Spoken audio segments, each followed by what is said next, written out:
اے میرے پیارے اسلامی بھائی، آگے چلتے ہیں۔ ابھی شعب ابی طالب سے فارغ ہوتے ہیں اور پھر نبی پاک علیہ الصلوۃ والسلام نے سوچا کہ کیوں نہ مکہ مکرمہ سے نکل کر طائف کے لوگوں کو اسلام کی دعوت دی جائے۔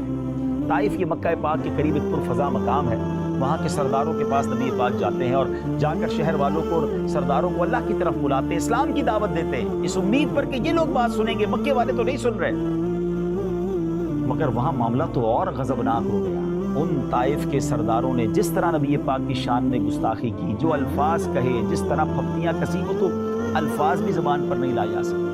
اور ان ظالموں نے تو غضب یہ کیا کہ طائف کے بچوں کو نبی پاک کے پیچھے لگا لیا۔ وہ نوجوان پہلے تو پھپتیاں کستے رہے، ماد اللہ برا بلا کہتے رہے، اور پھر آخرکار پتھر برسانا شروع ہوا۔ ایک دو پتھر نہیں ناظرین، مصطفیٰ کریم علیہ الصلوۃ والسلام، ہمارے آقا، ہمارے دلوں کے چین آقا، قرۃ عینی بک یا رسول اللہ، ہماری آنکھوں کے نور ہے ہمارے آقا، جن پر ہمارا سب کچھ قربان۔ بتائیے، اللہ کی طرف بلانے کے لیے ان پر اتنے پتھر برسائے گئے کہ پورا جسم میں مبارک لہو لہان، آپ کے نالین مبارک خونوں سے بھر گئے۔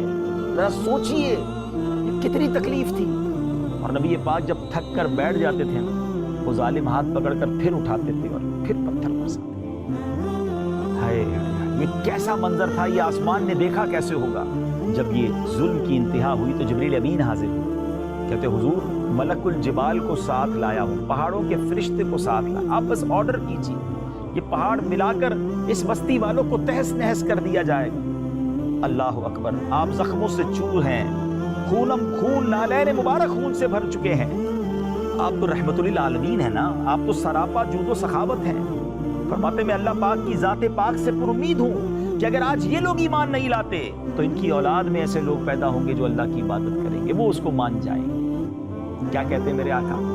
شاعر لکھتے ہیں، اگر یہ لوگ آج اسلام پر ایمان نہیں لاتے، خدائے پاک کے دامان وحدت میں نہیں آتے، مگر نسلیں ضرور ان کی اسے پہچان جائیں گی، در توحید پر ایک روز آ کر سر جھکائیں گی۔ اے میرے پیارے اسلامی بھائی، کس کس قربانی کی بات کروں، کس کس آزمائش کی بات کروں۔ نبی پاک صلی اللہ تعالی علیہ وسلم کو کس قدر ستایا گیا اور کس قدر پیارے آقا کے اندر صبر مبارک ہے، مگر کیا آج ہمارے اندر صبر ہے؟ کیا ہم چھوٹی سی آزمائش پر صبر کرنے کے لیے تیار ہیں؟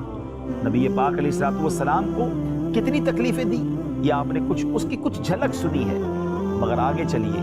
پیارے آقا علیہ الصلوۃ والسلام اب مکہ پاک سے مدینہ جاتے ہیں، اور جب مدینہ جاتے ہیں نا تو مکے کی طرف رخ کر کے نبی پاک ارشاد فرماتے ہیں کہ اے شہر مکہ، تو مجھے تمام دنیا سے زیادہ پیارا ہے، اگر میری قوم مجھے مجبور نہ کرتی تو میں تیرے سوا کسی اور جگہ رہائش پذیر نہ ہوتا۔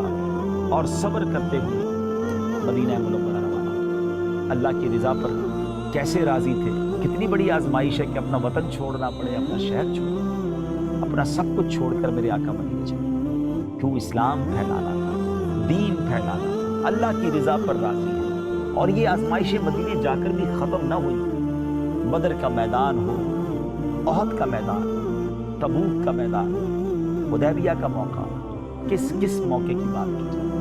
کہیں صحابہ شہید ہو رہے ہیں، کہیں نبی پاک خود زخمی ہو رہے ہیں۔ جی ہاں، احد کے میدان میں کیا ہوا تھا کہ نبی پاک علیہ الصلوۃ والسلام نے جو لوہے کی ٹوپی پہنی ہوتی ہے، ایسا ظالموں نے حملہ کیا کہ اس کی 2 کڑیاں رخسار اقدس پہ چبھ گئیں، 2 دندان مبارک کا جو کنارہ تھا وہ جھڑ گیا۔ کفار کے کھودے ہوئے گھڑے میں نبی پاک زمین پر تشریف لے آئے، ہونٹ مبارک بھی زخمی ہوئے۔ ظالم کفار نے انتہائی بے دردی سے تیر برسائے۔ جان سے زیادہ عزیز چچا ہیں حضرت حمزہ رضی اللہ عنہ کو شہید کیا گیا۔ شہید بھی کیسا کیا گیا کہ پیٹ چاک کیا گیا، اعضا کاٹ دیے گئے، کلیجہ چبایا گیا۔ مگر نبی پاک کا صبر، نبی پاک کا صبر کیسا صبر ہے، آپ اللہ کی رضا پر راضی ہیں۔ اس وقت بھی آپ کی زبان پر یہ دعا ہے، رب اغفر لی قومی فانہم لا یعلمون، اے اللہ میری قوم کو بخش دے، وہ جانتے نہیں۔ جنگ کے علاوہ بھی نبی پاک پر گویا سوسائڈ اٹیک کیے گئے، قاتلانہ حملے کیے گئے۔ ایک بار ایک شخص غورس نام کا، نبی پاک آرام فرما رہے، اس وقت کوئی صحابی بھی قریب نہیں تھے، ننگی تلوار لے کر آ گیا۔ پیارے آقا علیہ الصلوۃ والسلام کی مبارک آنکھیں کھلتی ہیں، غورس سامنے ہاتھ پہ تلوار لیے کھڑا ہے۔ پیارے آقا علیہ الصلوۃ والسلام کو بڑے تکبر والے انداز میں کہتا ہے، اے محمد صلی اللہ علیہ وسلم اب تمہیں مجھ سے کون چھڑائے گا؟ ہاتھ میں تلوار ہے, nobody dare to defend. مگر سبحان اللہ, نبی پاک کی ہمت, پیارے آقا کا عزم, اللہ پر بھروسہ, آپ کی زبان سے ایک ہی لفظ نکلا, اللہ. ناظرین, اللہ, لفظ اللہ میں بھی کہتا ہوں, آپ بھی کہتے ہیں, مگر یہ کس کی زبان سے نکلا تھا؟ رسول اللہ علیہ السلام کی زبان سے. کس اعتماد سے نکلا تھا کہ صرف یہ لفظ اللہ سن کر غورث تھر تھر کانپنے لگا, اس کی تلوار گر گئی. نبی پاک علیہ السلام نے تلوار اٹھا لی اور کہا کہ غورث اب تمہیں مجھ سے کون بچائے؟ غورث کہتا ہے آپ مجھے معاف کر دیں, آپ بڑے کریم ہیں, کریم باپ کی اولاد ہیں, نبی پاک مجھ سے معاف کر دیں. ناظرین, یہ کیسی شخصیت ہے, قدم قدم پر ستایا جا رہا ہے, قدم قدم پر تکلیفیں ہیں, جان کے لالے ہیں, مگر یہاں کرم ہے, دعائیں ہیں, معافی ہے, درگزر ہے. سلام اس پر کہ جس نے گالیاں سن کر دعائیں دی, سلام اس پر کہ جس نے خون کے پیاسوں کو قبائیں دی. کیا نصیحت نہیں ہے ہمارے لیے. چھوٹی چھوٹی باتوں پر دشمنی پال لینا, چھوٹی چھوٹی باتوں پر رشتہ داری ختم کر دینا, پارٹنرشپ ختم کر دینا, رشتوں میں طلاقیں دے دیتے ہیں لوگ, جناب ماں باپ سے دور ہو جاتے ہیں, ہم منہ نہیں دیکھیں گے. کس نبی کے ہم امتی ہیں؟ اور چھوٹی چھوٹی آزمائش پر رب سے شکوہ, شکایت, معاذ اللہ, کفریہ کلمات, اللہ سے مایوس ہو جاتے ہیں, اسلام سے مایوس ہو جاتے ہیں. جس نبی کے امتی ان کی سیرت تو پڑھیں تو پتہ چلے گا. یہ جو گویا پلیٹ میں رکھ کے ہمیں اسلام ملا ہے نا, ہم تو کتنے لکی ہیں. ذرا سوچئے نا, ہماری تو آنکھیں کھلی تو مسلمان گھرانے میں کھلی. ہم میں سے بہت سارے وہ ہیں جن کے کانوں نے پہلی آواز ہی اللہ اکبر کی سنی ہے, بن مانگے ایمان مل گیا. مگر ان صحابہ اور نبی پاک علیہ السلام کی سیرت کو پڑھیں جنہیں تپتی ریت پر لٹایا, سلگتے کوئلوں پر لٹایا گیا. ان کی چربی پگھلی تو کوئلے بجھے جناب. حضرت خباب کے بارے میں آتا ہے کہ آپ کی پیٹھ پر سفید داغ تھے. حضرت عمر اس پیٹھ کو دیکھ کر روتے تھے کہ اے خباب, وہ پیٹھ دکھاؤ جو راہ خدا میں جلائی گئی. حضرت بلال کو مکے میں تپتے صحرا پر لٹایا جاتا. کیوں لٹایا؟ کیا قصور تھا ان سب کا؟ ایک ہی تو قصور تھا, اللہ کا نام لیتے تھے, مسلمان تھے, مسلمان رہنا چاہتے تھے, ایمان پر رہنا چاہتے تھے. اور ایک ہم ہیں کہ بن مانگے ایمان ملا ہے, مگر کوئی فکر ہی نہیں ہے کہ ایمان پر رہیں گے کہ نہیں. آج ایمان چھیننے کے لیے بڑے پلانز ہیں ناظرین, سوشل میڈیا کے ذریعے, میڈیا کے ذریعے, اسکول کالجز میں عجیب عجیب سی باتیں کی جا رہی ہیں, الہاد پھیلایا جا رہا ہے, اللہ رسول کے بارے میں کنفیوژن پھیلائی جا رہی ہے, ہمارے عقیدوں پر حملے ہو رہے ہیں. Who cares؟ کس کو فکر ہے؟ کیونکہ آسانی سے مل گیا نا اسلام.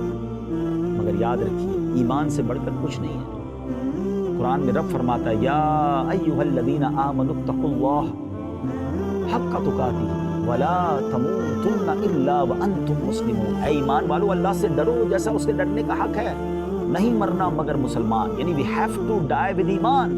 ہمیں اپنے ایمان کو سلامت لے کر دنیا سے جانا ہے, مگر اس کی فکر بھی تو کرنی ہے نا.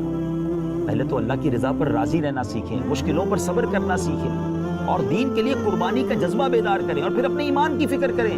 جو ایمان اتنی آسانی سے مل گیا, کہیں وہ چھن نہ جائے. نبی پاک کی تو زندگی میں اتنی آزمائشیں ہیں. ایک اور آخری بات سن لیجیے, نبی پاک علیہ السلام کی آزمائشوں میں ایک اور آزمائش کیا تھی کہ پیارے آقا کی مقدس اولاد 3 صاحبزادگان اور 4 صاحبزادیوں میں سے حضرت سیدنا فاطمہ رضی اللہ تعالیٰ عنہ کے علاوہ تمام ہی خالق حقیقی سے جا ملے. سب کا جلدی وصال ہو گیا. صبر مصطفیٰ کا نظارہ دیکھا گیا. کسی شہزادے یا شہزادی کی وفات پر اللہ پاک سے شکوہ نہیں کیا, بلکہ صبر کے ساتھ ان تمام صدمات کو برداشت کیا. ہمارے گھر میں کسی کا انتقال ہو جائے, کسی کے بچے کا انتقال ہو جائے, کسی کے جوان بیٹے کا انتقال ہو جائے, کیا کچھ نہیں بکا جاتا. حالانکہ اگر نابالغ بچے کا انتقال ہوا ہے تو روایتوں کے مطابق یہ تو ماں باپ کی مغفرت کا ذریعہ بنے گا, لیکن صبر بھی تو ہونا, ہم اللہ کی رضا پر راضی بھی تو رہیں. انا للہ و انا الیہ راجعون. کیا معنی ہے اس کا؟ اللہ ہی کا مال تھا, ہم اللہ ہی کا مال ہے اور اللہ ہی کی طرف لوٹائے جائیں گے نا. اللہ کرے کہ یہ بات سمجھ آ جائے.